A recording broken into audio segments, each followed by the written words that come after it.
All right, this is Shawn and David Baye at the 50th anniversary of the Joe Weider Mr. Olympia weekend. We've just concluded the prejudging of the 2014 212-pound men's Olympia showdown, and David, it was one for the ages.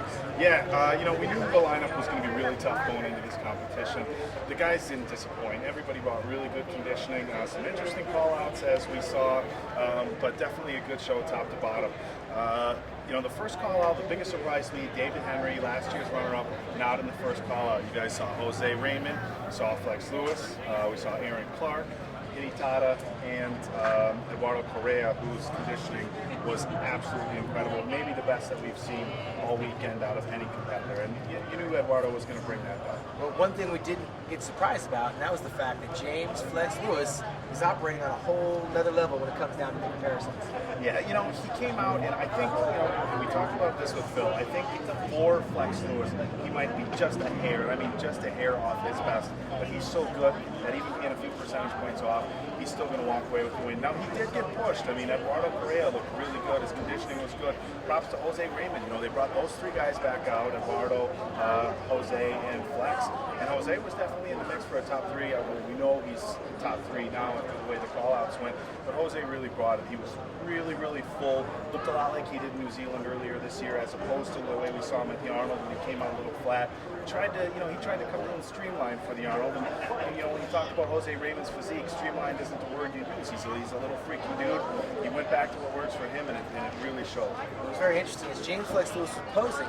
In his music, we heard the voice of the late Joe Weider, who started this whole thing out back in 1965. Now, thank God for James Flex Lewis that there is a 212 division, because right now, this show was created for someone just like him.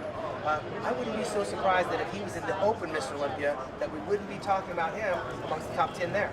Yeah, there was a lot of talk leading into this Olympia on multiple radio shows and stuff, because Flex has hinted at the fact that he might go into the Open next year.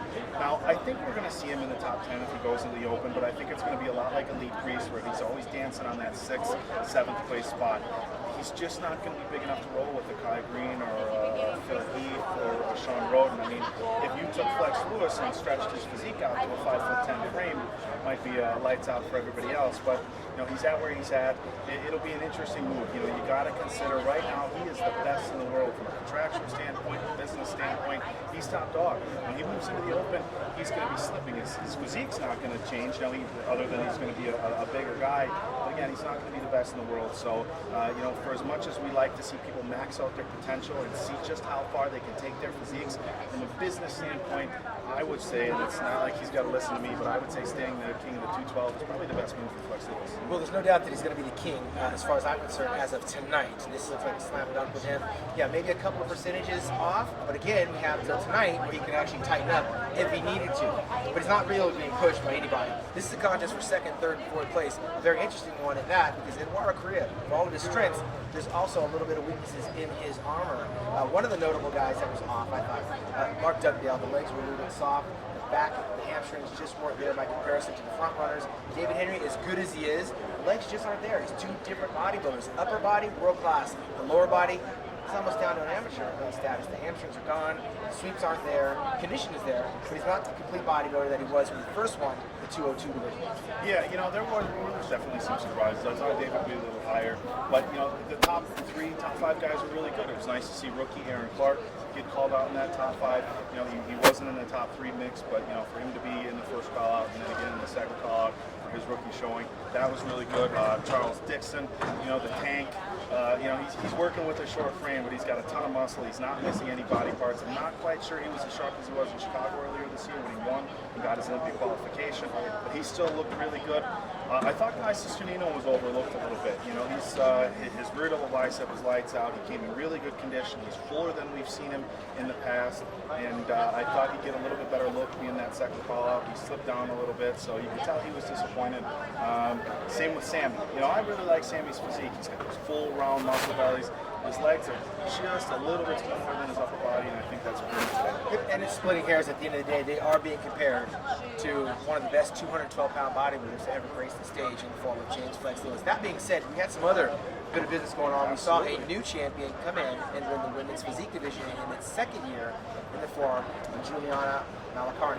Yeah, you know, we saw Dana and Juliana go at it yesterday, and apples and oranges is a term we use a lot for men's bodybuilding. And when you look at women's physique and bikini and figure and some of these women's divisions, we tend to just generalize that a lot of these girls' physiques are just the same. That's not what we saw with Dana. To me, Dana's upper body, her arms and her delts, her upper back shots, the best in the business, hands down.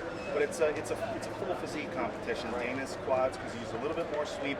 She has done a fantastic job of bringing up some more mass on her quads, which was a dig on her over this last year. Her conditioning, if you can believe it, was better than it was last year.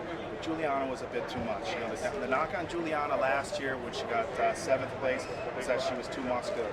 She brought that down, won the New York Pro this year, won down in Dallas, and came out and looked absolutely fantastic. It was close between those two, but you know, Juliana definitely, in my opinion, had the edge. Well, no doubt, if you had a most improved award, Juliana would have gotten that, and I think that's what led her into victory. The men's physique, did you happen to catch that? Yes, men's physique, that was a very good contest. You know, I think even some of the guys on MD are starting to come around a little bit to men's physique. You know, when they laid out the men's physique division originally, the talk was, we don't want these guys too lean. It's completely shifted as this division has evolved, and the conditioning these guys are bringing, and the bodybuilders probably don't want to hear this, is every bit as good as those guys. Sadiq Hadzovic came out today. He was absolutely peeled. The midsection was crazy. Jeremy Buendia came out. We saw Jeremy win as the new physique Olympia champion.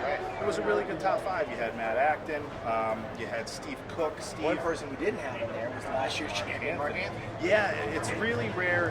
You know, I was sitting next to Jordan Blackman, and we were talking about how rare it is to see an Olympia champion the following year not even be in the first call out. But as I had stated before, this division is really evolving, and what look the judges were going for last year, all these other guys say, okay, well, that's what the judges are looking for. I'm going to tailor my training and my nutrition around that. And when you have some of these guys who structurally are a little bit better than Mark, who put in the work and know what the judges are looking for, they're going to put place ahead of them, and that's what happened today. Well, one thing we do know is that this is a historical weekend because we've already had 3 new champions added to the Olympia record books. Will there be a 4th in the form of the Open Mr. Olympia Finals? We're going to find that out a little bit later on tonight. And I believe we have a little bit more business to do in the women's figure division. Women's figure. So that's not a lock, but we do have a defending, a repeating champion coming back here. So that's one that we're going to keep our eye on right now. All eyes are right now on James Flex Lewis as defending his title here at the 202-pound division at the Olympia Expo. We'll see you guys tonight with a wrap-up of the finals of the 50th anniversary of the Men's Olympia lineup. With David Baye, I'm Shawn Ray, Mr. Development.